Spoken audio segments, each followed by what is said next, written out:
I have got a lot to say about how DC have. This is Daredevil Annual 4, or is it Annual 5? This annual was famously published with the wrong number, and it is actually Daredevil Annual 5, but it says Daredevil Annual 4 on the cover and in the indicia.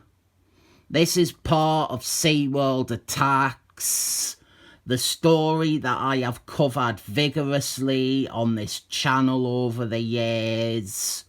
This closes off what could be described as a 3-part arc within the crossover about an evil drug rehab clinic that is turning people into snakes.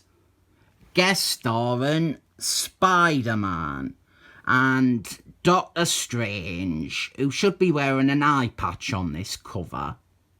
He does on the insides, but not on the cover. And here are our contents. I didn't normally bother with the backup stories in these videos, but if you pause the video for a minute, you can see that the art for all 5 features in this annual is handled by future big names. I am not a tremendous Daredevil fan, but this would be set during the Lone Stranger period, where Daredevil ran away from New Yorkland and sought out a solitary existence away from the hustle and bustle of modern life. He became a drifter and later started living in a cabin with a Stepford wife, a feminist, and 2 of the Unhumans.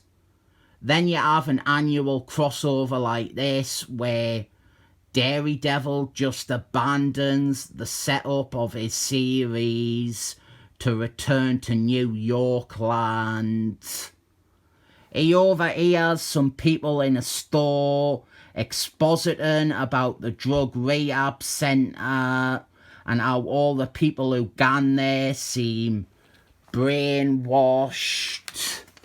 And then out back, one of the guys is attacked by a bunch of serpent people. But lucky him, Daredevil is around to save him. The art in this one is early art by Martin Bagels. I think one of the main problems with this is that it would be quite easy to explain that Daredevil has returned to civilization because news or gossip about the rehab clinic had reached him even when cut off from society. And maybe you could say that he actually was wanting to go there in vain hopes that they might be able to offer him some of the inner salvation that he seeks. But that is not the case. It is here where he learns all about that.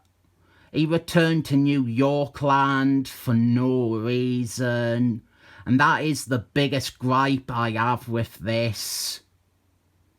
If I can write or come up with a better entry point for the issue than the veteran comic book writer, something has gone wrong. I will admit I got a real kick out of this random bloke delivering this very biased recollection of his best friend, who he refuses to believe is an alcoholic. Daredevil refuses to help him break into the rehab and save his friend because Daredevil is in a miserable defeatist mood these days. And then Doctor Strange with eye patch. He approaches Daredevil and wants him to do the same thing. Break into the rehab centre. More paramount is Madame Hydra's. I love her. She is brilliant. And she is so evil that she has adorable skull earrings in this issue. And with Madame Hydra's, I need to issue a formal apology to this crossover. In the previous part, and the part before, I said that they were done with Madame Hydra's and that she doesn't appear anymore. And I think I also said Tyrannomon's plans gone nowhere. And those were both wrong. Madame Hydra's is in this, obviously, and Tyrannomon's plans are the main thing. He plans to sacrifice Madame Hydra's to the serpent god because he wants to resurrect it himself rather than Gore, who is the big bad of the crossover, but not worth getting into since he isn't in this issue. The other thing is Spider-Man has been transformed, or at least half transformed, into a serpent slave. He is under the thrall of Tyrannomon, and so we get to see Daredevil fight Spider-Man, but it's not a good representation of how this fight would normally go down, since Spider-Man's intelligence has been reduced to that of an animal. It is also Daredevil's annual, so Daredevil kinda wins. Then Doctor Strange, he stops Tyrannomon from summoning what he thinks is the serpent god, but it is actually an evil demon. Tyrannomon, he was tricked, he was hoodwinked into thinking that it was the true serpent god, when it is an evil demon from Dormammu's dimension.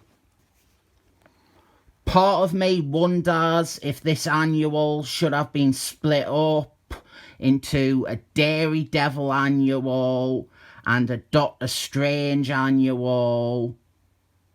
But then part of me thinks that the last thing SeaWorld Attacks really needs is to be longer. We do have some good bits with Daredevil, with him fighting the possessed Spider-Man, where he wants Spider-Man to drown him and put him out of his misery, but then he gets over that.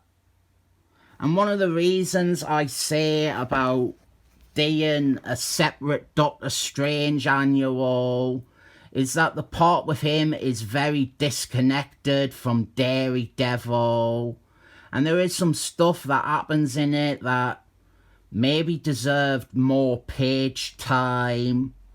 Madame Hydra's, she throws Tyrannomon into the line of fire, and Tyrannomon gets devoured by the evil demon. And Doctor Strange saves the day by banishing the evil demon back to its evil demon realm. All this in 2 pages, and it has almost nothing to do with Daredevil. And then it is over. Tyrannomon is gone. Madame Hydra's is apparently arrested off panel. There's a reference to that in the Avengers annual. And Spider-Man is back to normal somehow. And then Doctor Strange, He waves his hands and restores all the serpent people back to their human forms. The whole thing was as simple as that. Doctor Strange should have gotten involved back during the Punisher annual, and none of this would have happened. I am not sure if I fairly review SeaWorld Attacks. Most people didn't care for this crossover, but I always see potential in it. It had ambition, and it didn't manage to live up to what it could be, but this annual has decent parts. I do like how the Punisher and the Spectator Spider-Man and then this Daredevil, they all told a story within a story rather than flailing around in different directions like some of the other annuals. If you were reading Daredevil at the time, I didn't recommend it. It breaks up the ongoing character arc with him isolating himself from everything and everybody. And even when you ignore that, I am positive because it was better than I remembered. But it's still not a great comic by any stretch of the imagination.